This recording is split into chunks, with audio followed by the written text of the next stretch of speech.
Now we'll talk about the water bodies around India.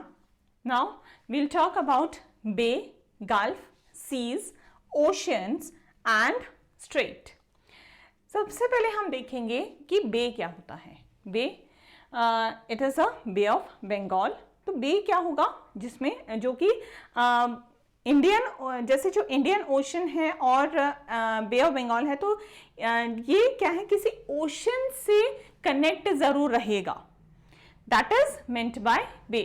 तो ये Indian ocean से connected है, जो हमने देखा है कि पहले बे ऑफ बंगाल आता है, उसके बाद में Indian ocean in the south. After that will come to the gulf. Gulf bay के कंपैरिजन में काफी ज्यादा बड़ा रहेगा.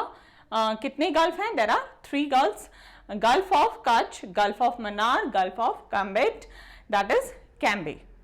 तो गल्फ ऑफ कैम्बेट को हम कैम्बे भी बोल सकते हैं. Seas, Arabian sea, Lakshadweep sea, Andaman sea. हमने यहाँ पर लक्षद्वीप सी लिया है. लक्षद्वीप आइलैंड्स भी होते हैं, so don't get confuse between the Lakshadweep sea and Lakshadweep islands. This is also a sea. Okay, then Andaman sea. Ocean, Indian ocean and then the strait. Strait का मतलब होता है कि एक नैरो वाटर बॉडी होती है जो कि 2 लैंड मास को अलग करती है. जैसे कि इंडिया और श्रीलंका.